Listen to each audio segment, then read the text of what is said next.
기도하겠습니다. 주님 감사합니다. 또 자리를 배설하시었고 성령님 저를 대신 세웠사오니 우선 저에게 성령 충만하게 임하시옵소서. 아버지 인생들은 인생의 귀를 듣고 맛을 봐야 맛을 압니다. 저희의 육신을 연약을 감찰하시어서 이 시간에 육신의 전달 수단으로 사용하지만 하나님 그 영이 듣고 깨닫게 하여 주시어서 영혼이 잘되고 범사가 잘되고 강건한 복이 임하게 하옵소서. 주님 원치 않는 질병과 연약으로 이 시대가 많이 아파들 합니다. 우리 하나님 주님께서 그들에게 육신에도 구원이 이르게 하심으로 말미암아 주신 수완대로 충분히 살다가 기운이 지나야 아버지께 갈 수 있는 복을 허락하시고 아버지 저희들이 성령 충만한 이곳에 왔사오니 생명이 연장되고 물질 주고 건강 주면 하나님께도 더 이롭습니다. 저희가 충분히 감당할 수 있사오니 더 건강 주시고 더 물질 주시고 더 주님을 향한 열심을 낼 수 있도록 도와주옵소서. 예수님의 이름으로 기도합니다. 아멘. 지난 시간에 우리가 사복음서 했잖아요. 그거는 대강 이해를 하셨을 거고요. 예수님의 생애에 대해서 몇 가지만 살펴보고 바로 사도행전으로 넘어가겠습니다. 예수님의 사생아는 탄생 나와 있죠. 탄생 전에 이제 세례 요한의 탄생 그게 먼저 나와 있고요. 그게 구약에 예언되어 있잖아요. 말라기랑. 그 다음에 이제 예수님께서 탄생하셨고 그 얘기는 여러분이 그 상황을 살펴보면 참 가정적으로 굉장히 어렵죠. 왜냐하면 처녀가 애를 가졌으니까. 그러니까 피해서 이모 집으로 도망가고 그래 또 이모가 또 6개월 사이로 애를 가졌잖아요. 그 노인네가. 그러니까 또 혼자 감당 못하니까 다시 오는 거예요. 그러니까 나셋으로 왔을 때는 배가 이만큼 부른 거예요. 그러니 그 요셉도 한장을 노릇이죠. 그런 것들이 이제 이렇게 느껴져야 돼요. 그 성경을 많이 통독하면서. 그러니까 할 수 없이 성령님이 요셉한테 얘기를 해주고 그러면서 뭐 진정이 되지만 누가 가장 잘 알고 있죠? 이게 하나님의 아들이라는 거를 마리아죠. 그게 오늘 이어질 거예요. 성령은 받은 자가 가장 잘 알고 있어요. 아무리 뭐 성령 받은 애 들고 날고 뛰고 하지만 그 본인이 아는 거예요. 그래서 로마서에서도 내 영과 성령이 증거한다고 그러잖아요. 그런 거를 이 사생에서 쭉 보고 그 다음에 12살 때는 왜 잃어버렸냐면 그때는 이제 성년식입니다. 그러니까 그전에는 마리아가 데리고 여인들과 함께 아마 제사 드리고 여인들의 뜰에서 있었을 거예요. 그러니까 12살 되니까 이제 남자들한테 너 가야 되지 않느냐. 그리고 이제 성인식이 되면 과연 토라에 대해서 토론할 수 있는 자격이 생기는 거예요. 그러니까 첫 해에 가가지고 바로 랍비들하고 붙었는데 랍비들을 뛰어넘는 토론을 하다 보니까 예수님이 거기서 문답식으로 이렇게 하면서 더 시간을 끌고 그러니까 요셉이 웬일인지 자식을 안 챙겼어요. 왔다가 도로 찾으러 가는 그런 장면이 나오는 거고 사생애에서는 그만큼 이제 영특했다. 죄가 없으니까 그냥 다 깨닫는 게 하나님 마음이고 말씀이고 그렇죠. 그런 걸 봐야 되고요. 그 다음에 이제 공생활을 시작할 때 보면 새 유월절을 지킬 때 이 제자들이나 이런 사람들이 세례 요한한테 가서 세례 받는 걸 봤을 때 굉장히 종교적이었다는 걸 우리가 알 수 있죠. 그게 한 80km에서 100km 되거든요. 그게 쉽지 않죠. 근데 거기를 예수님께서는 계속 가셨나 봐요. 보통 이제 예수님의 공생활을 나눌 때 이렇게 4개로 나눠요. 그래서 3년 반 사역한 걸로 우리가 알고 있으면 됩니다. 구약에 계속 3년 반 여러 번 나왔잖아요. 한때, 두때, 반때 뭐 나오고, 그 다음에 42달 나오고, 1260일. 그게 다 3년 반이에요. 그렇게 해가지고 이제 30세쯤 돼서 그 세례를 받으러 갔죠. 그런데 세례를 받을 때 드디어 성령님의 권능이 임함으로 예수님이 기적을 일으키기 시작하는 거예요. 근데 그 전에 사생활에서도 기적을 일으켰다 하는 것들이 가짜 경전이에요. 그러니까 성령님의 능력이 임하기 전에는 예수님 본인은 선하게 살으시고 죄가 없지만 능력은 안 나타났습니다. 능력은 어떤 걸로 나타났냐면 성령님의 능력으로 나타나는 거예요. 예수님은 권세는 있지만 엑수시아, 디나미스, 다이나마이트 같은 파워는 성령님을 받아야 나온다 그 얘기죠. 그래 이제 가서 때가 되니까 세례 요한한테 세례를 받는데 예수님이 성령 받는 것을 사람들이 보이게 비둘기같이 임했잖아요. 예수님도 그러고 베드로도 그러고 그 장면을 계속 리마인드를 해요. 그게 마치 무엇과 같았느냐? 성령을 기름 붓듯 해버렸다. 구약을 연상해라 그 소리예요. 그래서 공생애를 시작합니다. 그래서 성령을 받고 보니까 과연 가장 먼저 온 게 뭐냐면 사단의 시험입니다. 그러니까 우리가 성령 받으면요, 사탄은 가만히 안 있습니다. 꼭 시험합니다. 저도 집사, 안수집사, 장로, 목사 했지만 직분을 받을 때마다 시험이 와요. 그런데 붕주위로 갈 때마다 더 센 게 옵니다. 예수님도 과연 그렇게 하셨어요. 그래서 시험 오죠. 그 다음에 5명의 제자를 거기서 만나잖아요. 그들이 다 누구냐? 갈릴리 사람들이에요. 벳사이다 한 동네 사람들이에요. 그러니까 그들도 비록 시골 사나이들이지만 종교성이 굉장히 심하다는 걸 우리가 알 수 있어요. 거기까지 가서 예수님을 만나고 오니까. 그 다음에 가나 혼인잔치에서 처음 행하는 장면을 잘 보십시오. 그때 보면 예수님은 굉장히 자신이 없어 해요. 실제예요. 그게 안 해봤거든. 그래서 거기에 천리적이라 그걸 강조하는 거예요. 근데 거기에서 가장 강하게 힘을 준 분이 누굽니까? 엄마 마리아. 왜겠어요? 엄마 마리아는 내 새끼가 아니고 하나님의 성령의 씨로 받았다는 걸 본인이 가장 잘 알고 있잖아요.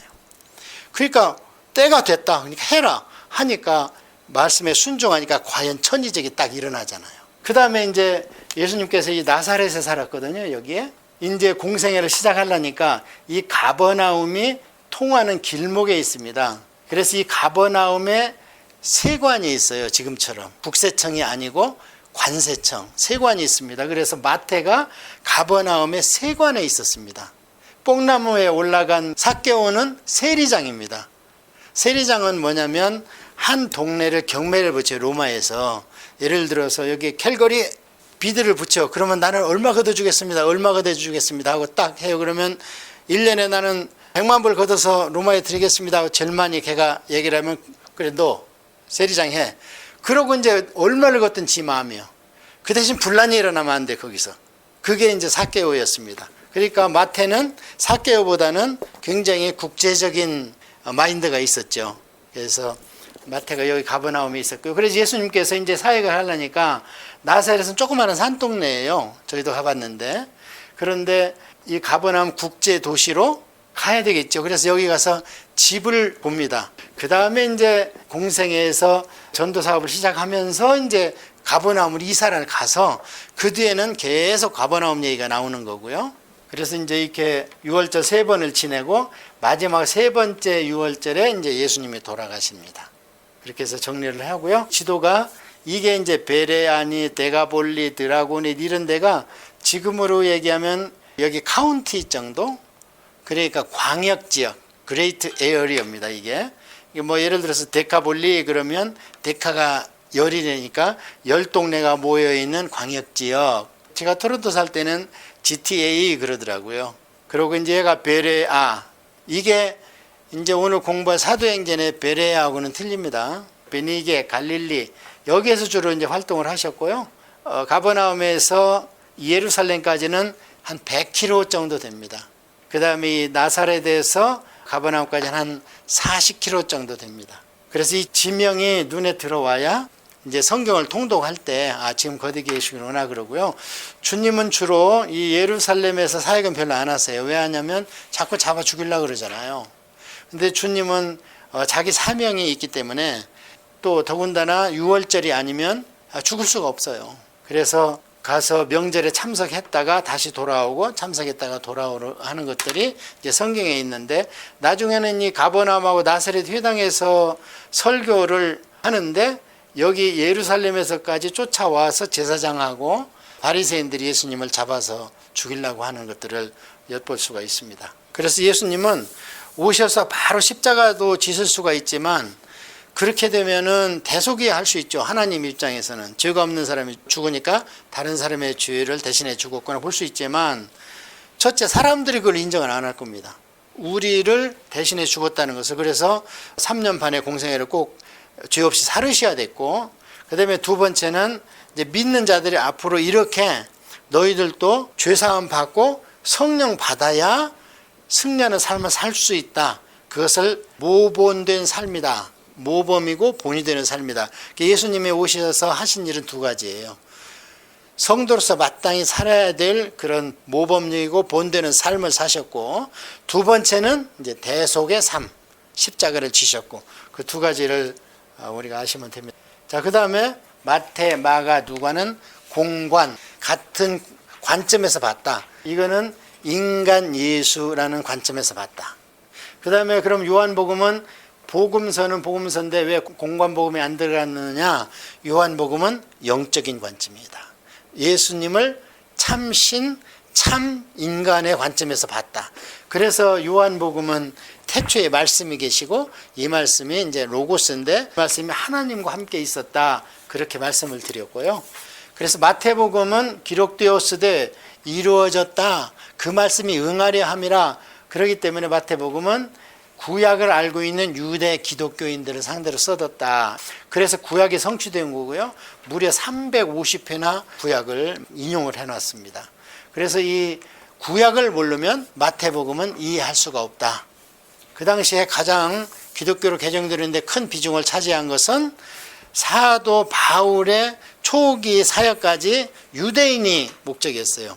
유대인한테는 여호와 하나님, 단일신 사상을 예수님과 성령님과 하나님 유일신 사상으로 그냥 바꿔치기만 해주면 마치 사도 바울처럼 딱 바뀌자마자 그냥 바로 그럼 제가 뭐 할까요? 그 자리에서 그러잖아요. 세상에 우리 같은 사람은 그렇게 안 되잖아요. 교육도 받고 뭘 해봐야 주님 이제 제가 교회에서 뭘 할까요? 이러는데 사도 바울은 딱 여기 하나님 여호와 사상이 있으니까 바뀌니까 그 자리에서 천마대가 그럼 제가 어떻게 하시기를 원하십니까? 대본에 그게 나오잖아요. 그런 것처럼. 그래서 마태복음은 그 유대인들을 상대로 하고요. 이 사람들이 이제 너무 말씀 구약 하니까 이 사람들이 어디로 흘러가냐면 히브리서로 흘러가요. 그래서 히브리서에 보면 그래도 구약이 모세나 아론이나 성막이나 제사지도가 우리가 무시할 수 없지 않느냐, 할례는 받아야 되지 않느냐 이렇게 흘러가니까 그게 아니고 다 두드러 엎어서 십자가 옆에다 아무것도 갖다 놓지 마라 한 것이 히브리서입니다. 그러니까 히브리서는 구약을 모르면 이해가 안 가는 거예요. 그 다음에 이제 마가복음은 그 당시에 박해받고 있는 정치적인 박해하에 있던 로마에 있는 사람들, 그러니까 여기는 이방인하고 유대인하고 섞여 있습니다. 여기에는 유두스 하는 게 곧, 딱, 바로, 지금, 조금만 이런 얘기가 엄청 많이 나와요. 조금만 기다려. 그 다음에 이제 누가복음은 누가 자체가 양쪽 부모님이 다 헬라인이고 그리고 이제 의사다. 이걸 염두에 둬야 돼요. 왜냐하면 누가복음에 가장 많은 사람에 대한 기적과 이적이 가장 많이 기록되어 있어요. 그렇다면 의사가 그걸 입증하는데 보통 사람은 안 믿을 수가 없죠. 의사가 그렇다는데. 그 당시에 이제 버가모에 의대가 있었다고 그래요. 그래서 이 누가는 처음부터 끝까지 자세하게 기록했습니다. 그러니까 그 시대를 복음을 제대로 하려면 누가복음을 전서로 읽고 오늘 공부할 사도행전을 후서로 읽으면 초대교회 사도시대까지는 완벽하게 우리가 알 수가 있습니다. 그래서 이제 헬라 기독교인들이다 보니까 뭐부터 배웠냐면 예수 십자가부터 배운 거예요. 오늘날 저희들처럼. 그래서 예수 십자가가 뭐냐, 만사형통 만병통치인 줄 알아. 그러니까 어떻게 되겠어요? 방종하게 돼요. 예수님의 십자가가 어떤 가치가 있고 대수가 어떤 가치가 있는가 이제 우리는 어느 정도 이해했어요. 왜냐하면 지금 벌써 7, 8주 동안에 구약을 계속 통독하고 저한테 배웠잖아요. 그러니까 그 모든 속박과 압박과 하나님의 진노와 이런 거에서 우리가 해방된 게 뭐냐, 예수님의 십자가거든요. 그만큼 엄청나. 그러니까 예수님 십자가 이 뒤로는 사랑이 너무 확대 해석이 돼가지고 방종하게 돼. 죄 짓고 그냥 예수 십자가 가서 나 회개했다 이래버리는 거예요. 그러면은 진짜 구약을 알고 있는 사도 바울 같은 사람한테는 너 그럼 예수를 다시 십자가에 못 박은 거야, 또 못 박을 거야? 이렇게 막 야단치는 거잖아요. 그래서 이 사람들이 주로 흘러가는 데가 어디냐, 야고보서입니다. 그냥 방종하게 돼요. 믿으면 됐지, 행하면 뭔 필요 있어, 나 믿어, 예수 십자가 믿어, 이러고 행동은 엉망으로 하는 거예요. 그러니까 야고보가 예수님의 동생 중에 제일 큰 동생인데 이 야고보는 굉장히 종교적인 가정이라고 그랬잖아요. 아까 예수님이고 그 당시에 청년들이. 이 야고보는 굉장히 유대적인 율법에 꽉 차 있었고 아주 자기 의로 살으려고 했던 사람이에요. 그러니까 예수님을 안 믿어. 마지막 세 번째 6월달에 이제 시간이 돼서 돌아가시러 이제 가야 되는데 그때 6월달에 참석을 못해요. 이제 마지막이니까 그 갈릴리 지방에서. 그러니까 야고보가 예수님한테 핀찬 주잖아요. 세상적으로는 핀찬 받을 만해요. 왜냐하면 큰 형이 돼갖고 요셉은 일찍 돌아가신 것 같아요. 그러니까 누가 가장이냐? 예수님이 가장이에요. 그래서 목수를 하면서 가정도 꾸려가면서 이제 30살까지 살았는데 느닷없이 이제 자기는 사역으로 뛰어들어야 된다 그러니까 야고보가 그 짐을 또 다 지었네. 그러니까 형한테 잘난 체 하려면 예루살렘에 올라가서 하시오 그러잖아. 6월절에 다 되니까. 근데 나는 안 간다 그래 예수님께서 그때는. 그러고 이제 6월절 지나서 수전절에 가서 그때부터 거기 계시면서 잡혀서 돌아가시는 거예요. 그러니까 안 믿었다는 거예요. 그런데 그 야고보나 밑에 유다나 이런 동생들이 언제 발견이 되냐면 마가의 다락방에서 발견이 돼요. 그런데 고린도전서 15장의 부활장에 보니까 예수님이 돌아가시고 부활하고 자기 동생 야고보를 직접 만나 주셨대요. 1대1로. 그러니까 확 변화된 거예요. 야고보가. 그래서 그때부터는 예수님한테 전적으로 매달려 가지고 초대 총회장이 될 정도로. 그런데 이 마음속에는 뭐가 남아있냐? 아직도 율법이 남아있어요. 마가 요한도 그렇고. 그래서 이제 이 헬라인처럼 예수 십자가 믿으면서 막 들떠가지고 방방 뛰고 근데 죄 지키를 그냥 밥 먹듯이 하고 이러니까 야고보가 그건 아니지. 구약이 응축돼가지고 십자가가 나오고 구약의 수많은 짐승의 피 수백 마리가 피가 응축된 게 예수님의 보혈이지 너처럼 그냥 믿는다 이걸로 끝나는 게 아니다 하는 게 야고보입니다. 그래서 여기는 이런 자를 찾고 인자라는 얘기가 이제 구약에 많이 나왔잖아요. 그래서 그 사람들이 야고보서로 가는 걸 야단치는 게 이제 그 야고보서입니다. 그 헬라인들이 너무 믿으면서 방종하고 요즘에 그게 굉장히 팽배해요. 구약 공부를 안 하고 성경 공부를 등한히 하니까 예수 십자가 하면 막 감격해 울고 하는데 제가 볼 때는 그건 감정인 것 같아요. 일부분은. 성령이 충만하면요 거룩합니다. 눈물이요 굉장히 회개의 눈물은 차가지고 얼굴을 그냥 얼음으로 가르듯이 차게 내려요. 근데 성령 충만해서 찬양하다 흐르는 눈물이 그냥 엄청 뜨거워요. 한겨울에 얼음을 녹일 정도로. 그 두 가지 눈물을 우리가 경험해 봐야 되는 거예요.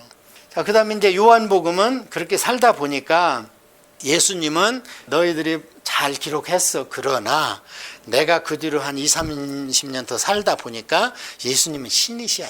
그러면서 신이신 예수님, 그래서 우주적 하나님을, 그래서 모든 물질세계 이전에 보이지 않는 세계까지 창조하신 하나님을 얘기하니까 그 예수님을 신으로 인정할 수 있는 유일한 통로는 뭐냐? 믿음의 통로다 이거예요. 그래서 여기는 피스토스라는 얘기가 믿음이라는 얘기가 굉장히 많이 나옵니다. 98회나 나오고 이러는데 이 믿음이라는 것이 우리는 믿음 하니까 굉장히 추상적이에요. 그런데 믿음이 원어를 보면요 우리 눈에 보입니다. 장로님, 권사님, 집사님, 목사님들 믿음이 눈에 보여요. 그게 뭐냐? 그 행위가 믿음인 거예요. 피스토스를 믿음이라는 단어로 번역을 많이 했지만 다른 데는 충성된 종아, 어떤 데는 신실하신, 그러니까 믿을 만한, 페이스풀한 그런 걸로 이 믿음이 여러 군데 번역이 됐어요. 다른 상황에 따라서. 그걸 알아야 진짜 믿음이 뭔가 그것을 우리가 이해할 수 있습니다. 이렇게 해서 사복음이 꼭 필요했죠. 이렇게 듣고 보니까. 이제 사도행전으로 한번 넘어가 볼게요. 자, 사도행전은 전개가 어떻게 되냐면요. 사도행전 1장 8절이에요. 너희가 성령을 받으면 예루살렘과 유대와 사마리아와 땅끝까지 이르러 내 증인이 되리라. 이 단계에 걸쳐서 사도행전이 기록이 되어 있습니다. 그래서 예루살렘은 예루살렘 교회죠. 예루살렘 교회는 이제 예수님과 사도들이 직접 세운 교회니까 오순절 마가의 다락방에 모여있는 120명 그 사람들이 교회일 수도 있고 거기에는 나중에 3,000명도 되고 막 전도하니까 5,000명도 되고 그 다음에 그러니까 7집사도 막 뽑아야 되고 이런 것들이 이제 예루살렘 교회였습니다. 과연 그대로 됐어요. 이게 진앙지야. 여기에서부터 커나가야 된다 하는 거예요. 예수님의 복음은 이제 유대 나라에 국한되지 않고 그렇게 배척했던 사마리아까지 건너가서 온 세상에 이르러서 복음이 전파되어야 된다. 이게 사도행전입니다. 보세요. 당부를 하고 지상명령을 내리셨잖아요. 그러니까 그들이 모여서 열흘 동안 기도에 힘쓰고 직원 뽑아서 12명 만들어 놓으니까 우순절이 이제 때가 됐어요. 날짜가. 그러니까 성령님이 오셨습니다. 이게 이제 우주적인 사건이죠. 여기에서 사탄은 하나님의 인간 구원의 책략은 끝났다 이렇게 생각했을 수도 있습니다. 그러나 예레미야서부터 쭉 얘기한 새 언약의 시작이 새 영으로 말미암아 와서 이제 우리한테 새로운 피조물이 돼가지고 예루살렘 교회가 드디어 성립이 됐습니다. 그러면 이들이 이제 사마리아로 가야 돼요.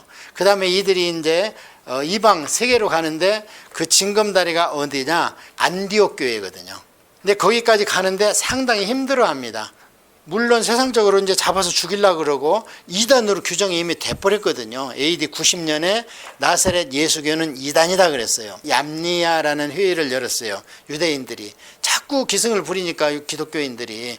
그래 거기서 두 가지를 결정했습니다. 첫째는 구약 성경은 39권 이걸로 한다.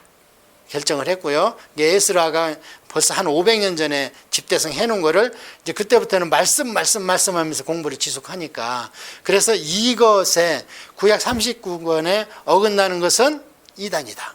그 다음에 나사렛 예수교라는 것이 갈릴리 조그만한 그 촌동네에서 생겨나가지고 지금 밀물처럼 이렇게 파고 들어오는데 이것을 우리가 규정해야 되겠다. 그래서 종교회의를 한 거예요. 지금처럼. 지금은 2단 대책회의가 있어요. 각 교단마다. 그래서 종교를 하면서 나사렛 예수교를 2단으로 정죄했습니다. 그래서 이것이 나중에 사도 바울까지도 그래요. 나는 너희가 2단이라 하는 나사렛 예수교. 그러니까 그 당시에는 나사렛 예수의 이름으로 이게 굉장히 치욕스러운 이름이었어요. 그 당시에는. 자, 그렇게 해서 얌니아에서 그런 회의가 있었는데 그러면 이들이 예수님 말씀대로 퍼져나가야 되는데 처음에 바로 교회가 개척되는 데가 보니까 사마리아 교회예요. 사마리아 교회는 누가 개척을 하냐면 그 7집사 중에 하나는 빌립에 가서 개척을 했어요. 그 다음에 개척되는가 어디냐면은 요빠에 가서 도로가 살려주고 이러다가 이제 고넬료가 하나님이 그 구제와 기도를 연락하시고 고넬료가 딱 정한 시간에 기도하는 거 보니까 9시에 이미 유대교에 개종을 해서 굉장히 열심인 사람이에요. 그래서 유대교는 그때나 지금이나 기도와 구제가 선을 이루는 방법이라고 생각을 하고 있어요. 지금도. 그래서 그게 상달됐기 때문에 너 가만두면 내가 참 안타깝다. 그거 위에 더 있는 게 예수의 십자가가 있고 성령이 있는데 그걸 모르는구나. 그래서 사람을 3명 보내가지고 베드로를 데려다가 드디어 가이사라에서 가이사라하고 가이사라 빌립보하고는 틀려요. 가이사라는 항구 도시입니다. 시저라는 얘기죠. 가이사라 빌립보는 요단강의 발원지가 되는 큰 산에서 갑자기 물이 붕 떠져 나와요. 그 바위 암석 가운데서. 거기는 아주 애도 소풍 가기 좋아요. 그래서 예수님이 제자들을 데리고 마지막에 거기 가서 믿음의 고백을 받잖아요. 아무도 없는 데 가서 나를 누구라 생각하느냐. 가이사라 빌립보 가가지고. 그래서 이제 교회가 드디어 항구 가이사라에 생겼어요. 그러고 이제 베드로가 돌아왔는데 그 얘기를 예루살렘 총회에서 지금 총회장이 누구라고 그랬어요? 예수님의 동생 야고보입니다. 그런데 베드로가 이방이라고 밥 먹고 왔다 그러니까 당장 청문회에 불려나간 거예요. 그러니까 베드로가 이제 그 예수님을 부인한 뒤에는 필요 이상으로 겸손했어요. 제가 볼 때는. 복음에는 담대해야 되는데 복음도 뒤로 자꾸 물러나 싸우기 싫어가지고. 그래갖고 고넬료 집에 있던 사건을 이제 베드로가 항변하기를 돼지고기를 자꾸 내려와서 나는 하나님 안 먹겠습니다. 그랬더니 그럼 내가 먹지 하고 마지막에 하나님 갖고 올라와 버렸다는 거예요. 그럼 하나님 잡수셨다는 거 아니에요. 그 돼지가 뭐냐? 이방인이거든요. 그러고 나니까 고넬료가 온 거 아닙니까? 그 이방인이 구원받으러. 그랬는데 어떻게 내가 하나님의 일을 막냐. 여기까지 끝내버린 거예요. 그냥. 할례 철폐했으면은 나중에 사도 바울이 그렇게 먼 길을 오지 않아도 돼요. 이것 때문에. 안디옥 교회에서 그게 제일 큰 분란이 나거든. 1차 전도여행 때. 자, 그렇게 해서 이제 돌아왔어요. 그러고 나서 교회를 개척을 했는데 누가 했냐면 아까 얘기한 7집사 중에 하나는 빌립이 했습니다. 빌립은 벌써 예수 그리스도의 십자가를 압니다. 이 얘기는 뭐냐면 율법 가지고 안 된다. 율법의 결론인 세례 요한 세례 가지고 안 된다. 이제 짐승의 제사가 더 이상 없어요. 없고 이제 물에서 신앙 고백하고 푹 죽었다가 살아나면 그게 이제 구약 율법의 결정체로 해결된 게 뭐냐? 세례 요한의 세례예요. 이제는 더 이상 그게 필요 없고 모든 걸 통통 털어서 해결한 게 예수님의 대속의피다. 그러니까 구약 성경을 쭉 짜면 짐승의 피, 희생 제물의 피가 쫙 나오지만 이제부터는 예수님의 피만 우리가 갖고 가야 된다. 그건 이제 선포를 한 거죠. 그렇게 하니까 많은 사람들이 그러면 나 예수 이름의 세례를 좀 주시오 해가지고 세례를 베풉니다. 빌립이. 그런데 거기에서 성령 세례는 허락하지 않습니다.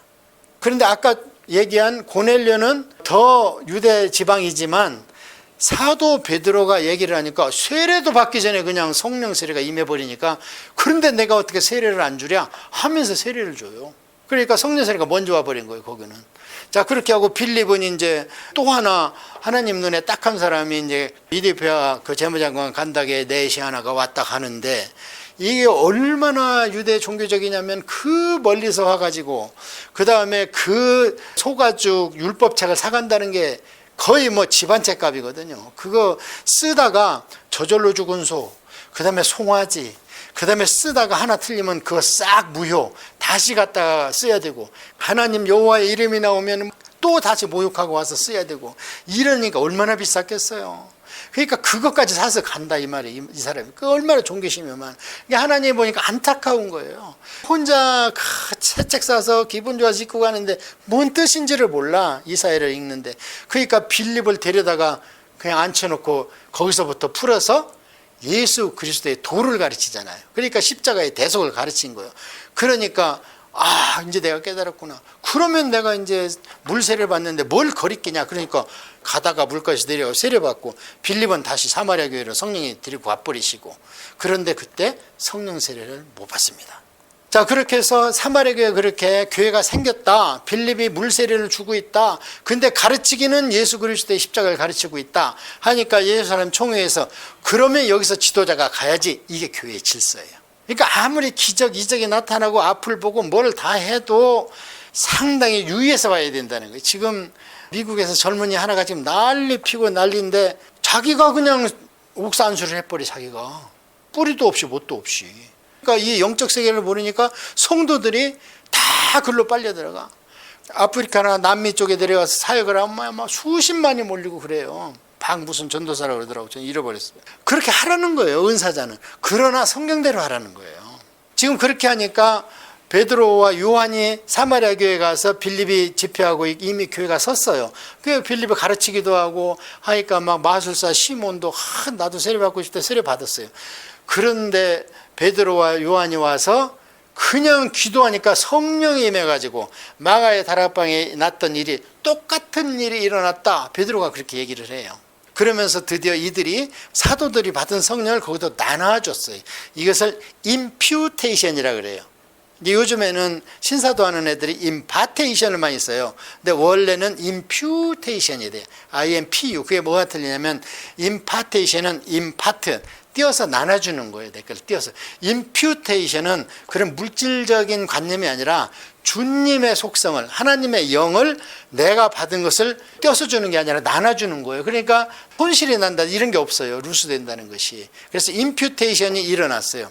그 성령이 돌고 돌아 이제 저희한테 온 거죠. 그래서 생명에서 생명으로 성령에서 성령으로 이렇게 왔습니다.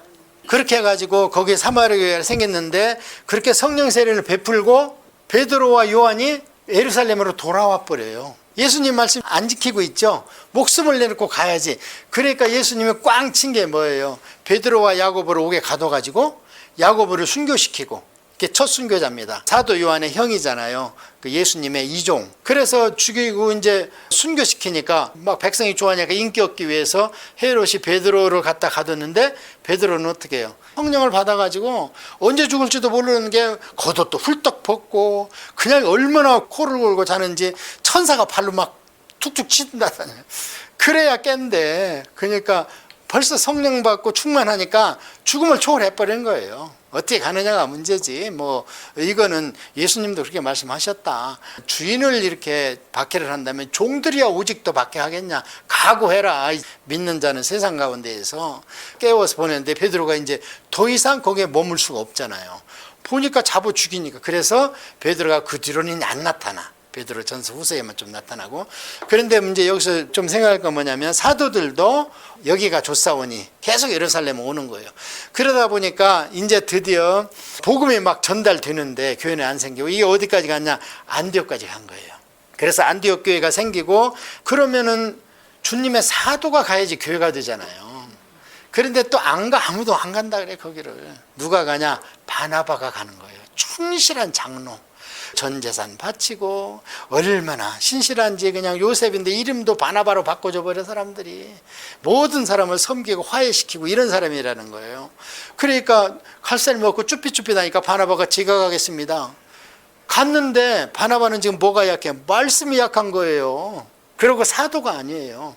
그래가지고 이제 그 이방인들이 세운 교회에 드디어 바나바를 파송하는, 우선은 거기까지 하고, 그러니까 도저히 사도들을 보면 안 되게 생겼으니까 예수님께서 누구를 건드시냐? 사도 바울을 드디어 건들기 시작하는 거예요. 내가 너 좀 써야 되겠다. 그래서 마치 모세가 왕실에서 모든 언어와 무술과 병법까지 다 배운 모세를 써가지고 레위기나 신명기를 써야 되잖아요. 거기 뭐 전쟁 얘기도 나오고 법률 용어도 엄청 나오니까 무식한 시골 농부들에다가 대필시킬 수는 없잖아요. 그래서 모세를 썼던 것처럼 이제 모든 것에 능통한 사도 바울을 딱 주님이 직접 치셔가지고, 성경에 보면 주님이 직접 치시고 한 게 누구냐면 사도 바울과 루디아예요. 루디아 마음도 주님이 열어주셨어. 기도를 하고 예배를 드려야 되는데 마땅한 데가 없는 거예요, 빌립보에서.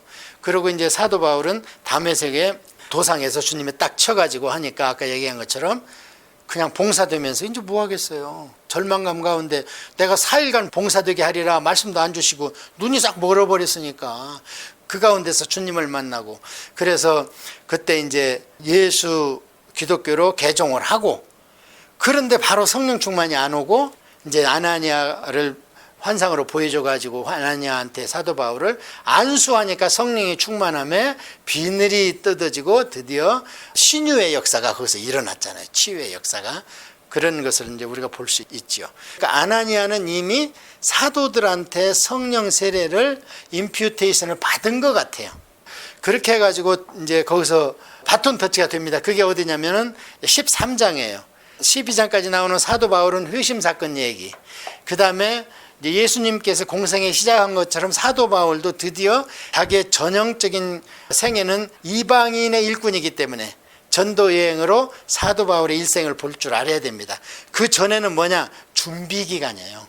갑자기 변화됐지만 더 심오하게 알아야 되니까 준비 기간으로 우리가 볼 수 있습니다. 그러니까 결론적으로 사도행전은 1장에서 12장까지는 예루살렘과 유대와 사마리아까지 하는 복음 전도 내용이고, 그 중심적인 인물에는 베드로가 있고 그 행정조직의 수반으로는 예수님의 동생 야고보가 있었다, 그렇게 아시면 되고요. 그 다음에 드디어 13장에서 28장까지는 그 중심적인 인물이 사도 바울입니다. 그리고 이제 우리도 이방인이고 그 뒤로는 세계가 다 하나님의 복음을 받아들여야 되니까 우리가 중점적으로 봐야 되는 것은 이제 13장에서부터 사도 바울이 어떻게 역사하는가, 이것을 오늘 보도록 하겠습니다. 자, 공부를 하기 전에 또 이 지형을 잘 봐야 됩니다. 익숙한 분도 있겠지만 기본적인 게 이 지형이 머릿속에 있어야 이제 사도행전을 읽다든지 또는 서신서가 그 교회가 거기 있었구나, 그걸 우리가 이해할 수 있습니다. 자, 여기가 예루살렘이죠. 여기가 가이사라, 아까 고넬료 항구 도시라고 그랬잖아요. 그리고 사도 바울이 일루 교회를 진멸하러 가다가 이 중간에서 여기 가보니까요, 나무도 없고 풀도 없고 그래요. 예수님한테 딱 만나고 그 다음에 이 다메섹에 갔잖아요. 이 다메섹에 갔다가 바로 복음 전도 시작합니다.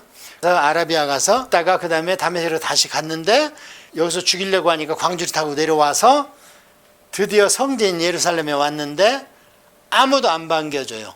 너 우리 죽이려고 한 놈인데 너 말을 어떻게 믿어? 근데 이때 화목해하는 바나바가 제자들을 이제 만나게 해서 이렇게 하는데, 사도 바울은 지금부터는 누가 죽이려고 그러냐면 유대인들이 죽이려고 그래요. 배신자라고. 그래서 여기서 가이사라로 가서 배를 타고 자기 고향으로 갑니다. 이 길리기아 다소.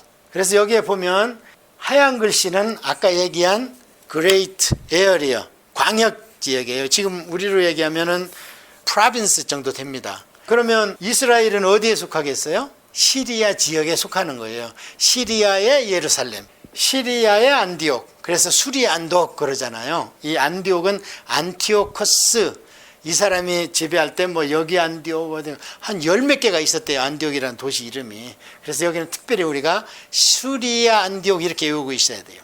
그 다음에 길리기아, 이게 큰 지역이잖아요. 근데 보는 것처럼 지금 끝에가 전부 아자가 들어가 있죠. 이 아자는 땅이라는 뜻이에요. 그러니까 남자나 또는 하나님한테만 남성 명사를 쓰게 돼 있습니다. 이 땅은 여성 명사를 쓰게 돼 있어요.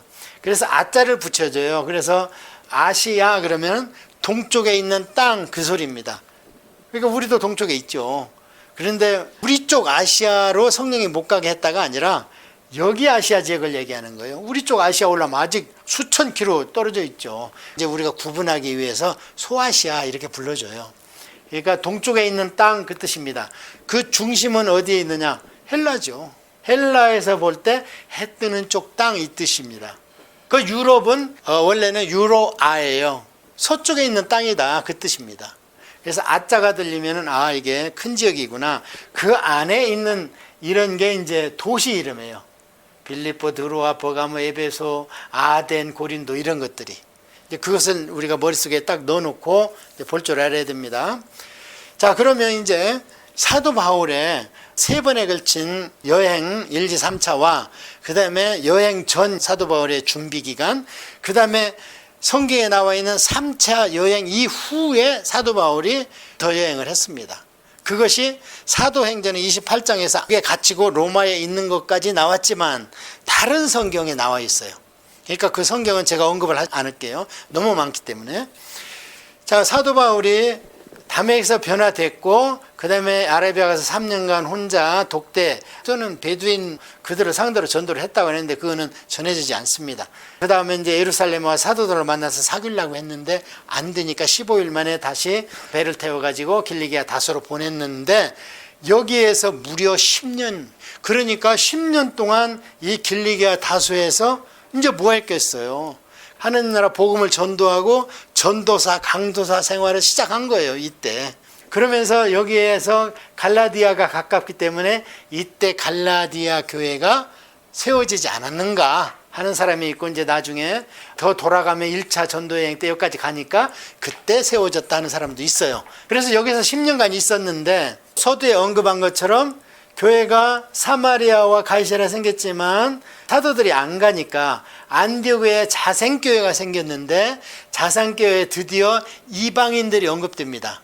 이방인들이 그레데나 또는 알렉산드리아나 이런 데서 온 사람들이 교회를 세웠다는 거예요.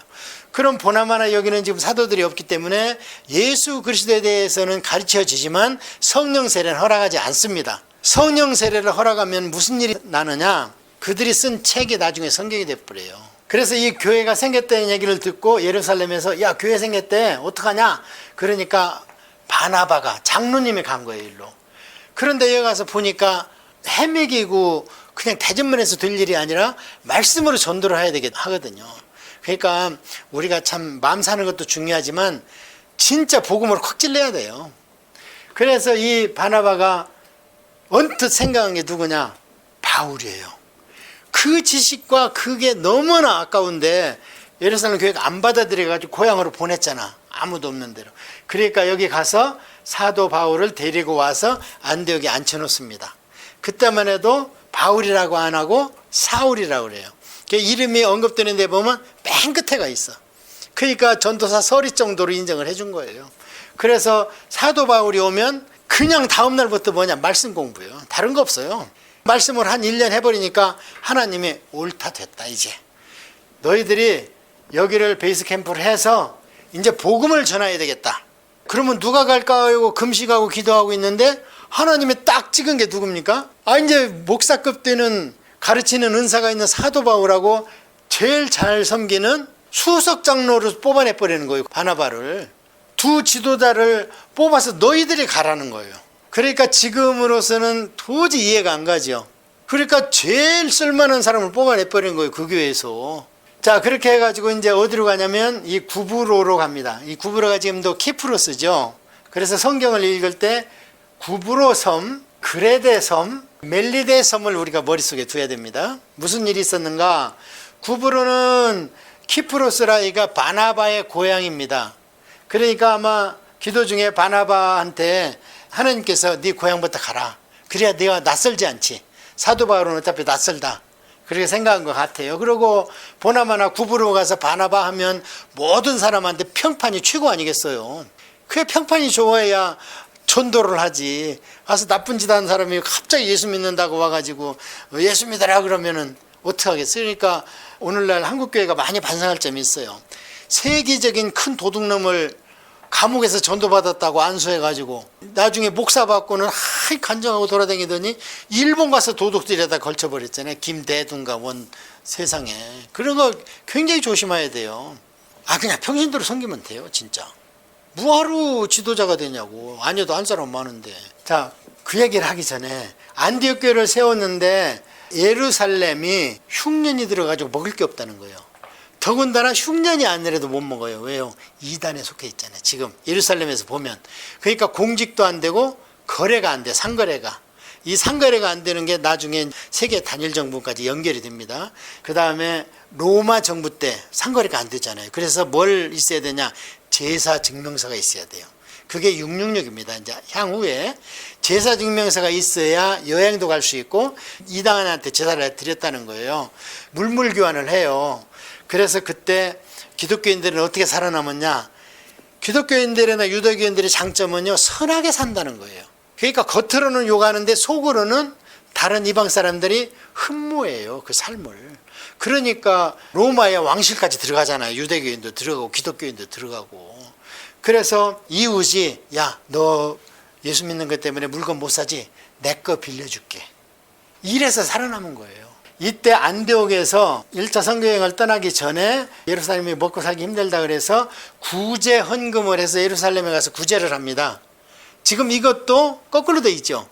본교회에서 개척교회를 구제하는 게 아니고 개척교회에서 본교회를 먹여 살려요. 예루살렘 교회를. 그러다가 결국에는 이제 AD 76년, AD 120년에 예루살렘 교회를 문 닫아버리죠. 그 티토 장군하고 와가지고 그냥 멸절시키고 더 이상 이제 그 지사 없다, 성전 없다. 그 다음에 가나안 땅 아니다. 지금부터는 팔레스타인이라고 해라. 그래서 지금 팔레스타인이에요. 그러니까 그 전에는 가나안이라고 그랬어요. 자, 거기를 카나안 이렇게 불렀어요. 근데 베스파시아누스 황제가 120년대 와서 완전히 그냥 유대인을 다 잡아다가 뿌려버리고 그 다음에 지명까지 지금부터는 팔레스타인이다. 지금도 그래서 우리가 팔레스타인 그러잖아요. 그렇게 해서 여기를 구제를 하고 바나바가 보니까 누나가 돌아가셨는지 어쨌는지 모르는데 조카 마가가 예루살렘에 남아있는 거예요. 그러니까 조카를 데리고 와서 이제 내가 책임지 마 해서 마가를 데리고 안디옥으로 왔습니다. 그러고 있는데 이제 하나님께서 1차 선교회는 떠나라 하니까 바나바하고 바울 가야지 하니까 바나바가 마가도 데리고 가자. 사도 바울이 그러자. 이때까지만 이제 사울이라고 그랬죠. 그래서 요한을 데리고 갔습니다. 어디로 갔냐? 키프로스로 가가지고 전도를 하고 어디로 갔냐면 이제 배를 타고 이 밤빌리아로 갔어요. 밤빌리아로 가면 여기가 큰 산맥이 있습니다. 토르스 산맥이라고. 이게 이제 수백 킬로의 산길이고 산적이 많아요. 제가 말씀드렸잖아요. 폼페이우스가 왜 여기로 왔냐면 여기서 농사진 걸 로마까지 가져가야 되는데 산적이 뺏어가기 때문에 고고 토벌하러 왔다가 로마에서 너무 너는 전쟁 경험도 강하니까 그냥 거기 있어봐 하니까 이제 할 수 없이 여기서 있으면서 유다도 치고 예루살렘도 먹고 이랬다고 그랬잖아요. 그것처럼 여기에 큰 산맥이 있습니다. 그래 마가 요한이 못 가겠다 그런 거예요. 자기는. 그래서 손 들었습니다. 그래서 이제 몇 가지 설이 있습니다. 너무 고생스러웠다. 이런 것이 있고 여기 구브로에서 귀신을 쫓아내면서 버터는 누가 앞으로 나오냐면 드디어 사울이 바울이 되면서 바나바보다 앞서 나와요. 그러니까 자기 삼촌 체면도 있고 그래가지고 뭐 실망했다 이런 얘기도 있는데 제가 보기에는 이 마가 요한은요 할례당이에요. 나중에 마지막에 나이 90 넘어서 마가 요한이 그런 사람이니까 그런 줄 알고 받아들여라. 너무 배척하지 말고 구원을 얻는 게 중요하지. 그래가지고 여기를 왔다가 밤빌리아에서 고니온 루스드라 더베역까지 갑니다. 가서 다시 여기까지 갔다가 돌아와요. 돌아오는데 이 루스드라에서 우리가 주목할 사건이 여기가 누구의 고향이냐면 디모데의 고향입니다. 근데 여기서 안전뱅이를 낮춰준 걸로 인해서 시기가 나서 유대인들이 돌로 쳐서 죽은 줄 알고 성 밖에다 버렸잖아요. 그 사건이 여기입니다. 그거를 디모데가 다 봤죠. 그러고 나서 이제 다시 갔던 길로 돌아와요. 그러니까 사도 바울의 선교 전략은 자기가 한 대를 또 쳐요. 가서 툭툭 쳐. 그러고 최종 목표는 거기에다가 지도자를 세워놓을 때까지. 그래서 다시 그 길을 따라서 돌아서 와요. 안디옥으로 가서 1차 선교 보고를 합니다. 근데 이때 한 2년 걸렸고요. 그래서 이 선교의 특징은 뭐냐? 사상 초유의 선교 여행이라는 단어가 생겼어요. 그러니까 이것을 시범적 선교 여행 이렇게 이제 붙이면 돼요. 1차 선교 여행은. 그래서 와서 안디옥으로 돌아와 가지고 선교 보고를 하는데 분위기가 이상해요. 믿어도 할례를 받아야 된다는 복음에 팽배하고 있는 거예요. 그래서 여기 이 사람들이 사도 바울한테 고개를 안 숙입니다. 사도 바울은 끝까지 뭐 때문에 시달렸냐면은 너는 예수를 못 봤잖아. 너는 사도가 아니잖아. 그러니까 나중에 고린도 후서 13장에 가서 나는 예수님한테 독가여 받았다. 3층 전에 가서 그 얘기를 하는 거야. 할 수 없이. 자, 그래서 이때도 사도 바울이 말빨이 안 서요. 그래? 그러면 우리 따져보자 해서 바나바와 함께 이 예루살렘 총회로 갑니다. 지금도 이제 지교에서 문제가 있으면 노회로 가고 노회에서 문제가 있으면 총회로 가잖아요. 이때도 마찬가지예요. 자, 우리가 어디까지 율법을 지켜야 됩니까? 하고 총회에 가니까 그때 이제 써주는 게 무슨 피 먹지 마라, 우상제물 먹지 말아라, 그 다음에 목 매달리는 거 먹지 말아라, 우상숭배하지 말아라, 이런 거예요. 그러니까 여러분, 우상제물은 먹지 말라는 것은 철칙입니다. 그러나 그 사람이 그걸 먹지 말라고 그래서 교회를 나오는 걸 꺼려 할 때는 같이 먹어주라는 거예요. 너 자신은 먹지 말라는 게 원칙입니다. 꺼림직 하잖아요. 우리가 먹으면서. 우리 집 밥을 먹어야지 다른 집 밥을 먹는 거 그렇잖아요. 그게 이제 장로의 유전입니다. 이 정도까지는 지켜야 되지 않냐, 4가지를 얘기를 해가지고 써줘요. 그래서 그걸 가지고 안디옥 교회로 오잖아요. 그때부터는 이제 사도 바울이 그거를 들고 다니죠. 필사에서. 이렇게 우리가 결정됐다. 그런데 이때 오면서 유다라는 사람과 신라라는 사람을 데리고 옵니다.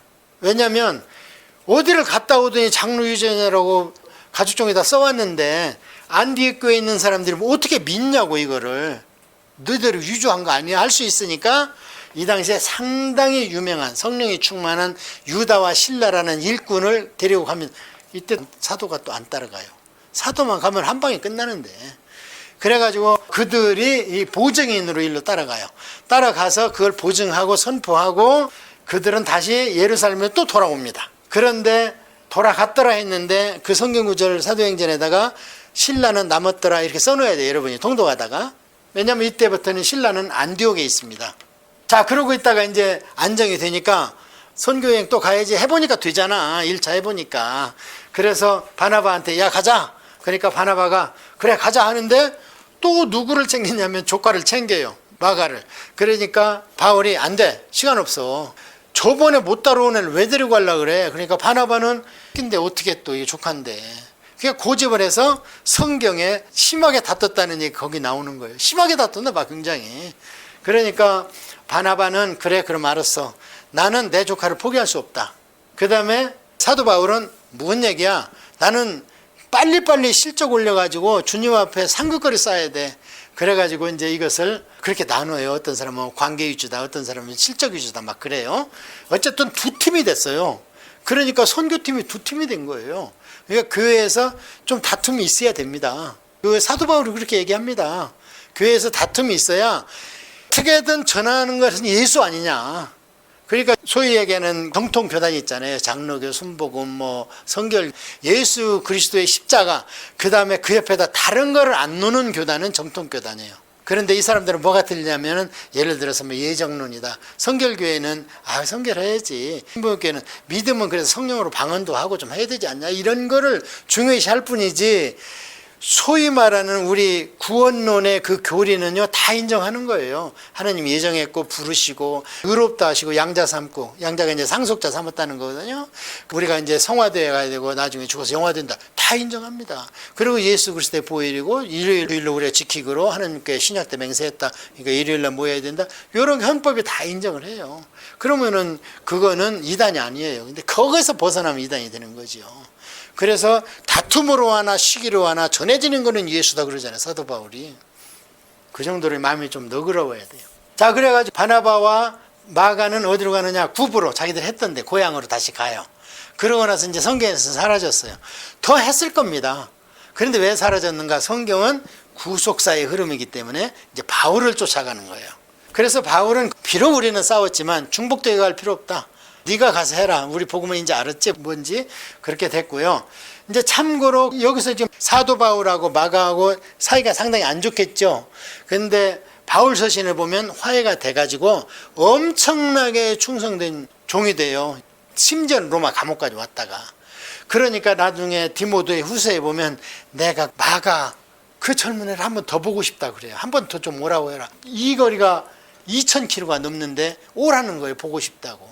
얼마나 인간적이에요. 자, 그렇게 하니까 그러면 좋다.